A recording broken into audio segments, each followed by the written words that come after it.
Hello class, once again I am back with my new video for your math class.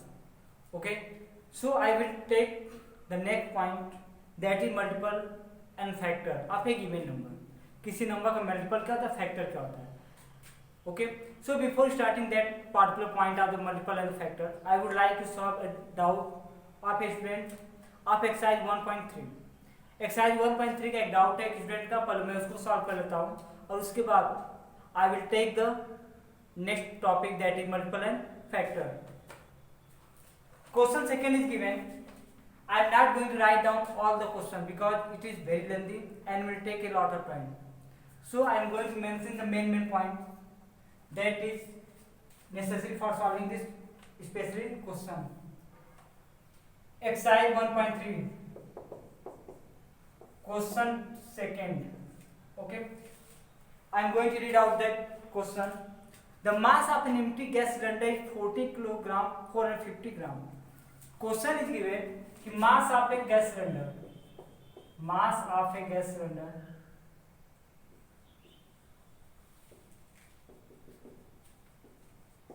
equal to 14 kilogram and 450 gram. Question ये दे रखा है कि एक gas cylinder का जो मास है वो 40 किलोग्राम और 450 ग्राम है. एक्सरसाइज 1.3 का क्वेश्चन नंबर सेकंड है ये. ठीक है, क्वेश्चन ये दे रखा है कि एक गैस सिलेंडर का मास कितना है, 14 किलोग्राम 450. ये कब है, जब खाली हो जाता है गैस सिलेंडर. होता है ना, एक बार जब मार्केट खरीद कर लाते हैं गैस सिलेंडर एजेंसी से या गोडाउन से, यहाँ से गैस सिलेंडर मिलती है, उस समय ज़्यादा भारी रहता है, उसमें गैस भी रहती है और गैस सिलेंडर भी रहता है, बाहर से लोहे का पूरा बना होता है. लेकिन जब गैस खत्म हो जाती है तो वह खाली गैस सिलेंडर रह जाता है और उस समय उसका वेट जो है वो 40 किलोग्राम 450 ग्राम आता है.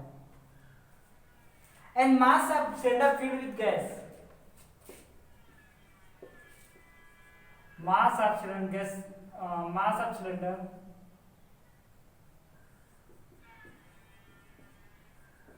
filled with gas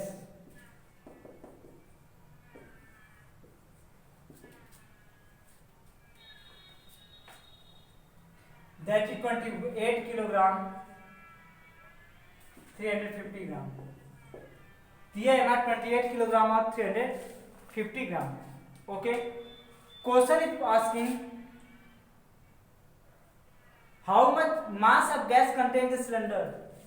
हमें निकालना क्या है, mass of gas.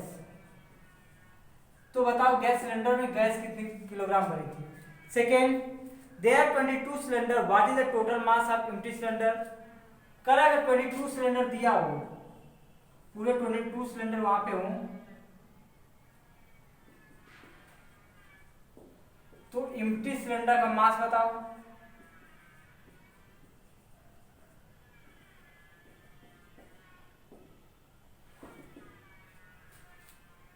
And what is the total mass of 22 filled cylinder. और 22 सिलेंडर भरे हुए हैं.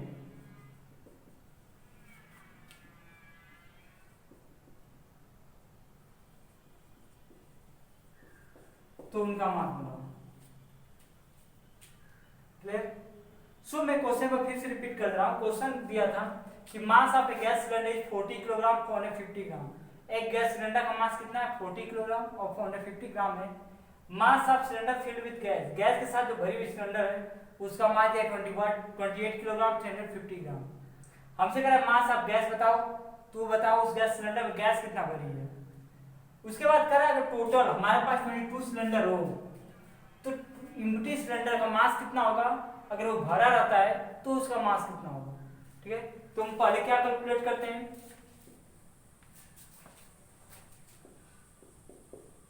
मास ऑफ गैस.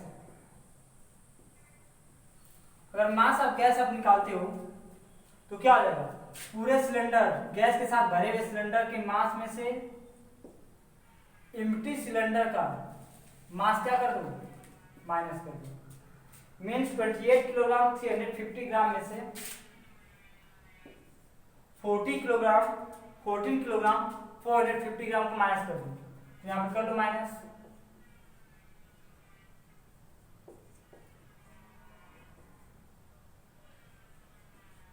आप जब माइनस करो तो यहाँ क्या आ जाएगा, 0 0 5 में 5 माइनस अब इससे कैरी लगा, it will become 13, 30 minus 4 9. Okay, now here is 7, 7 minus 4 3 and 1, that is 13 kilogram 900 gram. Okay, mass of gas वो जो होगा वो 28 किलोग्राम 350 ग्राम में से 40 किलोग्राम और 450 ग्राम माइनस कर दिया, वो इतना है। अब कराए इम्प्टी गैस सिलेंडर मास, जितने भी इम्प्टी सिलेंडर थे उनके मास क्या होंगे,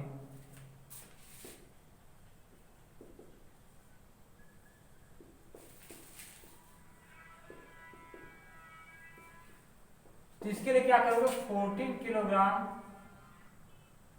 450 ग्राम में 22 का मल्टीप्लाई कर दोगे, और करो कैसे, या करो यहाँ किलोग्राम लिख लोगे, यहाँ पे ग्राम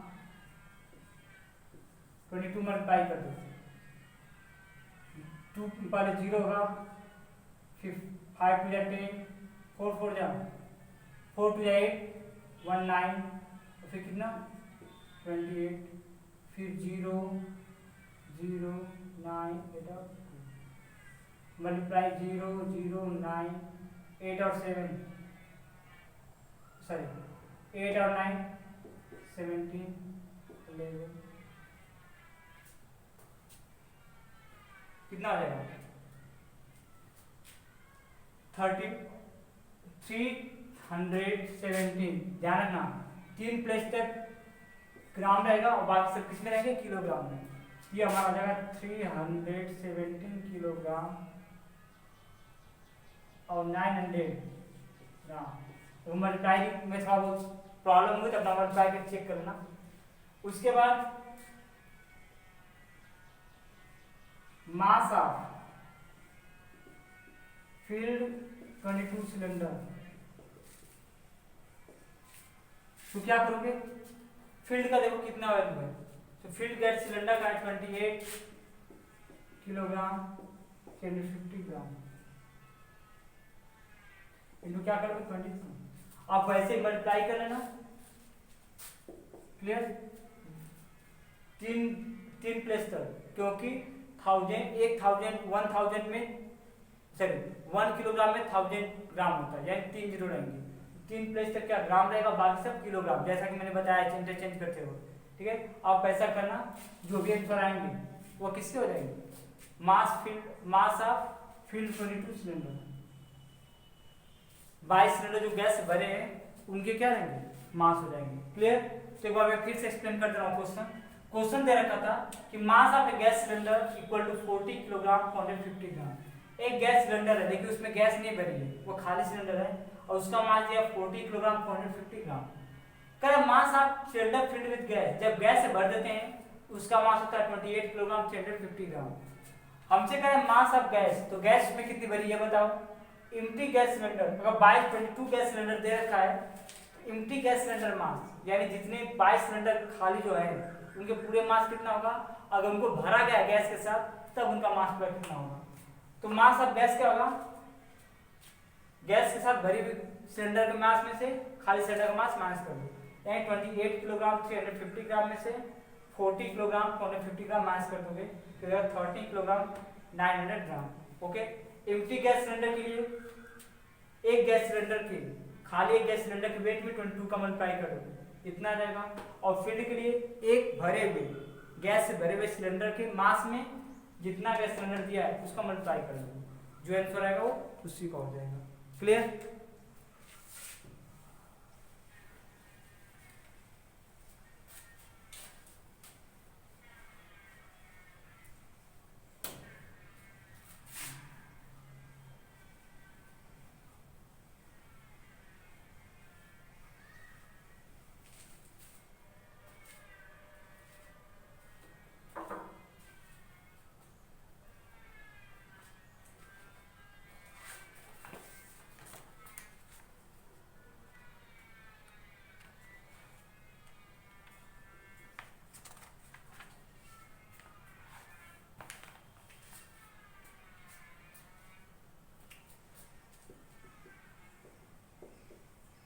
Factors and multiples.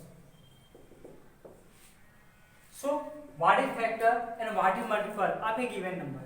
कोई नंबर दे रखा है, उसका फैक्टर पूछता है तो क्या मतलब होता है, और उसका मल्टीपल पूछता है तो क्या होता है।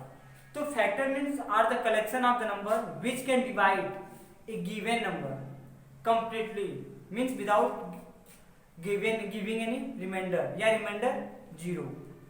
Okay, question what is factor?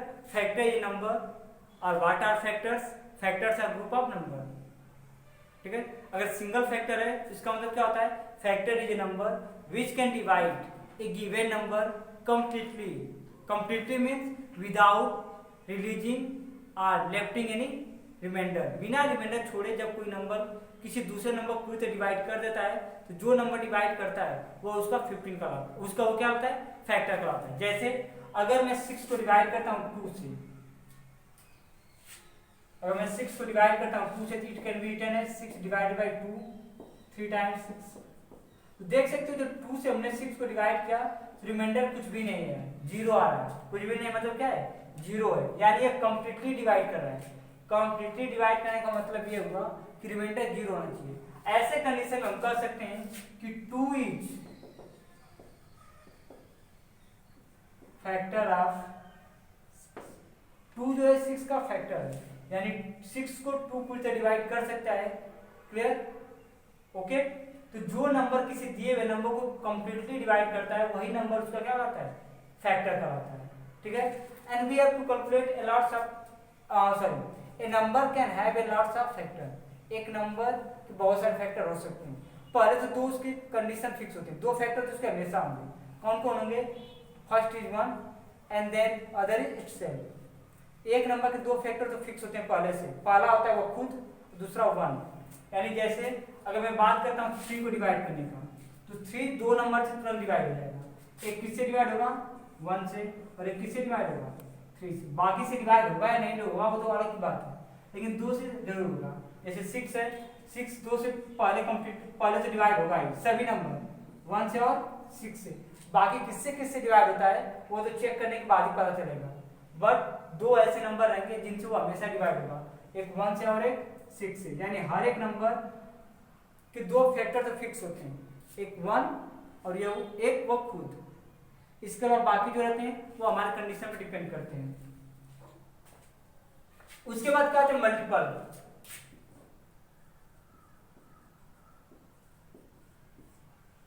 Multiples are those number which can be divided by given number. एक नंबर जितने भी नंबर को डिवाइड करता है, जो जो नंबर डिवाइड उससे होते हैं वह सब इसके मल्टीपल कराते हैं। जैसे 2 जो है 6 को डिवाइड कर सकता है, 10 को डिवाइड कर सकता है, 18 को डिवाइड कर सकता है, 100 को डिवाइड कर सकता है। तो जितने को डिवाइड करेगा वह सब इसके क्या कराएंगे? मल्टीपल। क्या कराएंगे? मल्टीपल्स। यानी 2 के मल्टीपल 6 भी है, 10 भी है, 18 और 100 भी। इस तरह बहुत सारे हो सकते हैं 2 के मल्टीपल। ठीक है, तो जितने भी नंबर होते हैं वह जिन जिन नंबरों को डिवाइड कर पाता है वह सभी नंबर उस नंबर का मल्टीपल कराएंगे। मल्टीपल एक्चुअली में किसी भी नंबर का टेबल पढ़ने के बाद आता है। यानी जब किसी नंबर में हम कोई नंबर मल्टीप्लाई करते हैं, मल्टीप्लाई करने के बाद जो रिजल्ट आता है वो उसका मल्टीपल कराता है। जैसे अगर 2 में 5 मल्टीप्लाई करते हैं तो कितना आता है? 10। यानी 2 का मल्टीप्लाई क्या है? 10। ठीक है, 5 का भी 10 है क्योंकि 5 डिवाइड करेगा। क्लियर?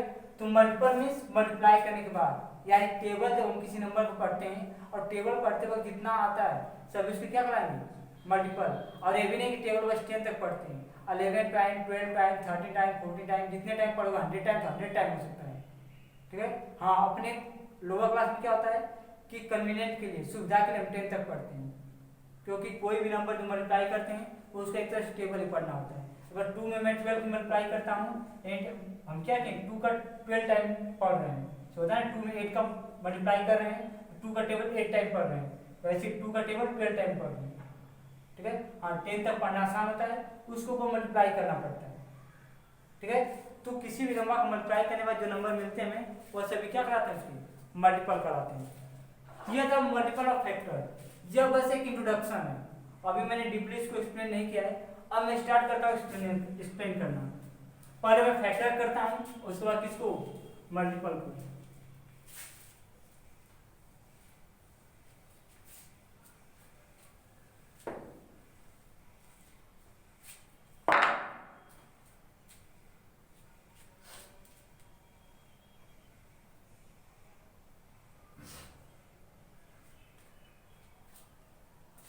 अगर हमसे पूछता है right down all the factors of 36 के जितने भी फैक्टर हैं सबको लिखो, मतलब 36 किस किस नंबर डिवाइड होगा उसको लिखना है। तो अगर मैं 36 का अगर मल्टीपल लिखना शुरू करता हूँ तो पहले 1 होगा, फिर 2 से भी डिवाइड होगा, फिर लास्ट में 6 है।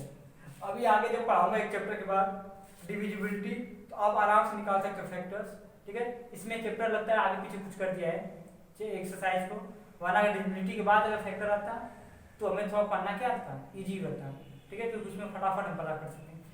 1 से होगा, 2 से होगा, 3 से होगा, 6 से होगा, इस तरह करते हुए बहुत सारे आएंगे। ऐसा होता है कि जब हम अपने दिमाग से सोच कर फैक्टर कैलकुलेट करते हैं तो चांसेस ये बनते हैं कुछ फैक्टर हम भूल सकते हैं, ठीक है। इससे बचने के लिए हम एक आसान तरीका अप्लाई करते हैं। करते क्या, हम एक तरफ से चेक करते हैं और देखते हैं कितना होगा। हम चेक करते हैं कि 1 से डिवाइड होता है, क्योंकि 1 उसका फैक्टर है, तो 1 से डिवाइड कर दें तो कितने टाइम डिवाइड होगा, 36 टाइम, और 36 से करेंगे तो 1 टाइम, यानी 1 और 36 दोनों डिवाइड करें 36 को, इन दोनों उसके फैक्टर है। फिर 2 से डिवाइड करेंगे तो 18 टाइम, 2 से डिवाइड हो रहा है ना 18 टाइम, और 18 से 2 टाइम, ठीक है। अब 3 से चेक करोगे 12 टाइम, 4 से करोगे तो 9, 6 से करोगे तो, अब आगे करोगे तो 9 से करोगे तो 4 टाइम, फिर वापस घूम जाएगा। तो हम ऐसी जगह करते हैं जहाँ इतना तब तक हम डिवाइड करते हैं जब तक रिपीट नहीं होता, अगर रिपीट होता है तो वहीं हम छोड़ देते हैं, क्लियर। तो 1 से डिवाइड होगा 36 टाइम, 36 से डिवाइड होगा 1 टाइम, 2 से डिवाइड होगा 18 टाइम, 18 से 2 टाइम, 3 से 12 टाइम, 12 से 3 टाइम, 4 से 9 टाइम, 9 से 4 टाइम, 6 से 6 टाइम, इससे लेकर तो 6 टाइम, ठीक है। ये सभी डिवाइड करना है, इसका मतलब सभी इसका फैक्टर है, तो हम कह सकते हैं कि फैक्टर ऑफ 36 आर 1 2 3 4 6 9 12 18 और 36। इसमें कोई भी, ठीक है, इसमें कोई भी फैक्टर छूटा नहीं है, जितने इसके फैक्टर है सब लिखे गए हैं। और एक बात ध्यान रखना कि हर एक नंबर के जो फैक्टर्स होते हैं फिक्स होते हैं, ठीक है। ऐसा नहीं कि कितना भी हो सकते हैं, फिक्स होते हैं। जैसे 36 के factor 1 2 3 4 5 6 7 8 9, there are only 9 factor of 36। 1 2 3 4 5 6 7 8 9, ठीक है। तो 36 के सिर्फ और सिर्फ 9 फैक्टर्स बनेंगे, ना तो 9 से ज्यादा और ना ही 9 से कम, नाइदर मोर देन 9 ना लेस देन 9, ना तो 9 से ज्यादा रहेंगे फैक्टर ना तो कम रहेंगे। पूरा फैक्टर लिखने के बाद क्या रहेगा, 9 ही बनेंगे, उससे कम ज्यादा नहीं होंगे, क्लियर। तो बात ध्यान रखना, सबसे छोटा फैक्टर उसका 1 होता है और सबसे बड़ा फैक्टर वो खुद होता है। जैसे 36 का सबसे छोटा 1 था और सबसे बड़ा 36 था, तो हर एक नंबर का जो फैक्टर होता है सबसे छोटा 1 होता है और सबसे बड़ा वो खुद होता है, क्लियर।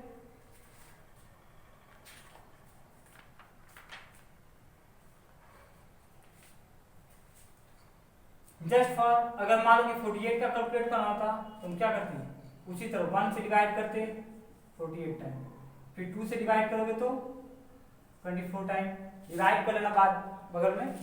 3 से, या केवल अपना चाहो तो पढ़ सकते हो, 3 से डिवाइड करोगे तो हम जानते हैं 16 3 जब 48 यानी 60 टाइम, 4 से 12 टाइम, 6 से 8 टाइम, ठीक है। अब उसके बाद जब लिखोगे 8 से 6 हो जाएगा, फिर वापस घूम जाएगा। हम तभी तक लिखते हैं जहां पर रिवर्स नहीं होता है, ठीक है। अगर मैं 8 से 6 लिखता हूं, ठीक है, तो एक ही चीज 2 बार लिखी जाएगी, ठीक है। हमें क्या करना है, फैक्टर कैलकुलेट करना है, तो जहां जैसे ही रिवर्स होगा यानी आगे पीछे होना शुरू करेगा वहीं छोड़ दोगे और जितने भी रहेंगे सबको लिख दोगे, क्लियर। तो जब इसको लिखोगे तो फैक्टर्स जो होंगे हो जाएगा 1 2 3 4 6 8 12 16 24 और 48। अगर इस मेथड से आप करते हो तो कभी भी आपको प्रॉब्लम नहीं होगा फैक्टर ढूंढने में। ठीक है, अब एक तरफ से छोटे नंबर से डिवाइड करते जाओ, बड़ा नंबर आता रहेगा कितने होगा। ठीक है, अगर अपने मन से सोच करोगे तो हो सकता है बीच में कुछ फैक्टर छूट भी जाए। ठीक है, क्योंकि ऐसा नहीं हमारा दिमाग के हर एक नंबर को चेक करता हो जाएगा। ठीक है, और हर एक नंबर चेक करते हुए जाओगे भी तो बहुत लेंदी होगा। 48 से मतलब 1 से लेकर 48 तक तुमको डिवाइड करना होगा। ठीक है, और ऐसे आप करते हो इजीली कर लोगे।